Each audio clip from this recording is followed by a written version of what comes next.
Bismillahirrahmanirrahim. Assalamualaikum warahmatullahi wabarakatuh. Sebelumnya perkenalkan, kami dari kelompok 11 ingin mempresentasikan hasil kerja kelompok kami yang berjudul Perkembangan Hukum Islam di Berbagai Negara Muslim, yaitu negara Arab Saudi, Mesir, Libanon, Syria, dan India, yang beranggotakan 1. Reka Veda Nurrohmah 2021-11355, yang kedua Lintang Ayu Sukma 2021-11356, yang ketiga Hafiz Dwi Anggoro 2021-11370. 1. Saudi Arabia. Arab Saudi terletak di Jazirah Arab yang wilayahnya sebagian besar terdiri dari gurun pasir. Arab Saudi menggunakan sistem kerajaan.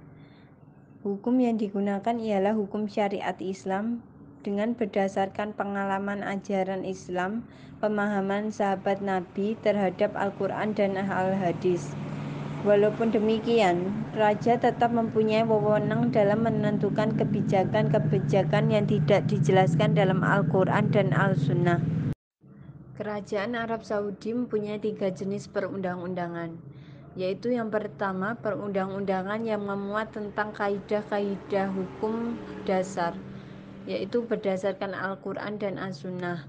Yang kedua yaitu perundang-undangan yang memuat kaidah-kaidah hukum pokok, yaitu berdasarkan Al-Qamaid Al-Raisiyah yang telah dinamakan Az-Imah. Yang ketiga perundang-undangan yang memuat kaidah-kaidah cabang, yaitu berdasarkan Al-Qawaid Al-Fariyah yang disebut dengan Laihah. Yang kedua ialah Mesir. Semenjak 4000 tahun sebelum Masehi, Mesir telah ada, dan Mesir ialah negara yang berbentuk republik.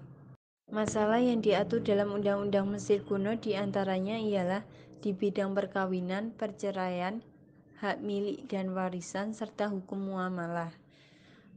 Kemudian selama 3 abad semenjak Sultan Salim berkuasa, yaitu pada tahun 1517 sampai 1798, tata hukum Mesir terpengaruh oleh tata hukum Utsmani, yang kemudian setelah melemahnya kerajaan Utsmani dan kaum Mamluk di Mesir, Napoleon mendarat di Alexandria pada tahun 1798 dan menguasai negara Mesir. Ekspedisi Napoleon ke Mesir mempengaruhi beberapa hal, yaitu 1. Sistem pemerintahan republik di mana kepala negara dipilih untuk waktu tertentu, tunduk kepada undang-undang dasar, dan bisa dengan dijatuhkan oleh parlemen. Yang kedua, ide persamaan atau egalite, yaitu yang artinya persamaan kedudukan dan turut sertanya rakyat dalam pemerintahan. Kemudian Mesir mulai muncul pembaharuan Islam. Ide-idenya yaitu 1. Seorang ulama harus mengetahui ilmu-ilmu modern. Yang kedua, corak pemerintahan autokrasi harus dirubah dengan corak pemerintahan demokrasi. Yang ketiga, menghidupkan toleransi bermazhab. Pembaharuan hukum Mesir berkembang secara paralel, yaitu pada masa Muhammad Ali, adanya pembuangan pada sistem administrasi Utsmaniyah dan digantikannya dengan susunannya sendiri. Hukum tani dikeluarkan guna untuk melindungi kepentingan petani dan negara.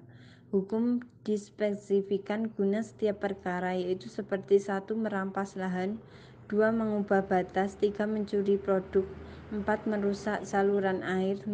Orang yang mengabaikan wajib militer. Mesir telah menerapkan kitab hukum pidana dan pertama perdata pada abad ke-19. 3. Lebanon. Warga Islam di Lebanon sendiri sebanyak 59,5% dari total penduduk di negaranya.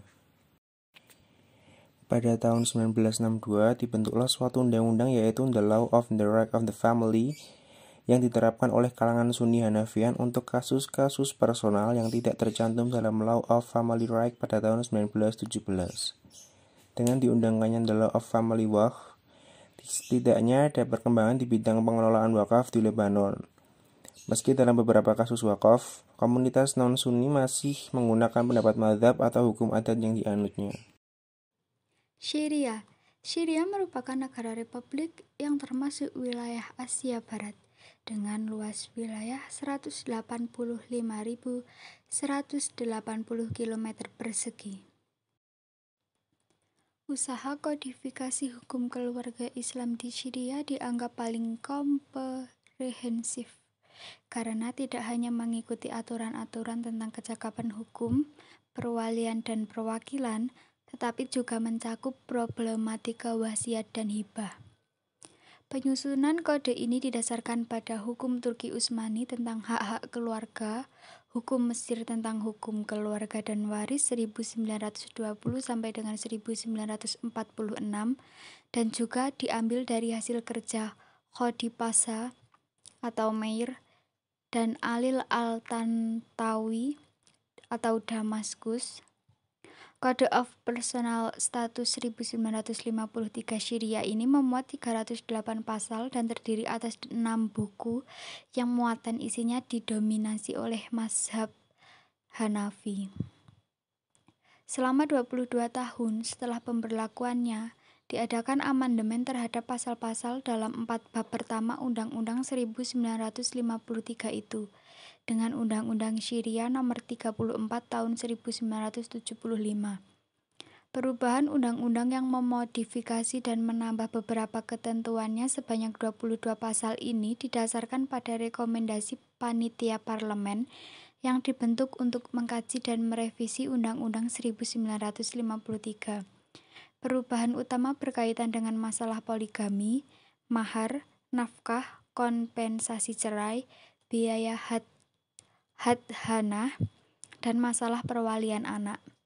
Penetapan undang-undang ini dimaksudkan untuk melindungi hak-hak perempuan.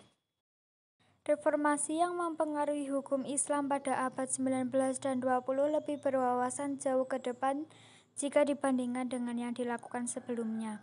Dorongan reformasi datang dari internal tradisi Islam itu sendiri, seperti para spesialis hukum Islam yang mencoba memperbaharui hukum-hukum dalam hubungannya dengan kebutuhan sosial dan perilaku yang berubah, maupun dari eksternal seperti pemimpin politik yang mencoba memaksakan perubahan yang dirancang untuk menghapus gambaran kuno yang menghalangi program modernisasi pemerintah.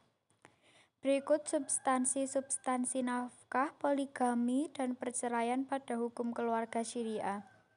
Yang pertama yaitu nafkah. Nafkah suami terhadap istri selama perkawinannya itu dibangun atas akad yang sah. Terlepas istrinya muslim atau tidak, kaya atau miskin, kewajiban ini sudah menjadi kesepakatan para ulama.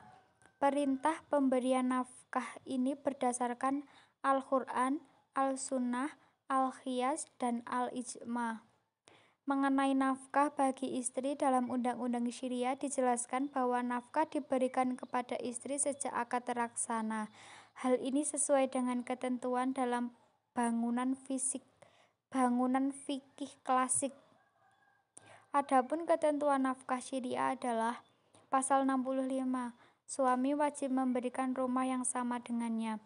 Pasal 66, suami setelah istrinya sembuh dari penyakitnya hendaknya dia tinggal bersamanya. Pasal 67, suami jika berpoligami wajib memberikan tempat tinggal yang sama terhadap istri-istrinya. Pasal 71, nafkah meliputi sandang, pangan, dan papan sesuai sejenisnya yang baik yang sesuai dengan ketentuan yang ada dalam masyarakat. Pasal 72 ayat 1, suami tetap terikat dengan hal pemberian biaya hidup kepada istri selama masih berlangsungnya perkawinan, bahkan bila si istri merupakan pengikut agama lain atau menetap di rumah keluarganya, kecuali bila suami memintanya untuk tinggal bersama di kediamannya sementara sang istri menolak tanpa ada haknya.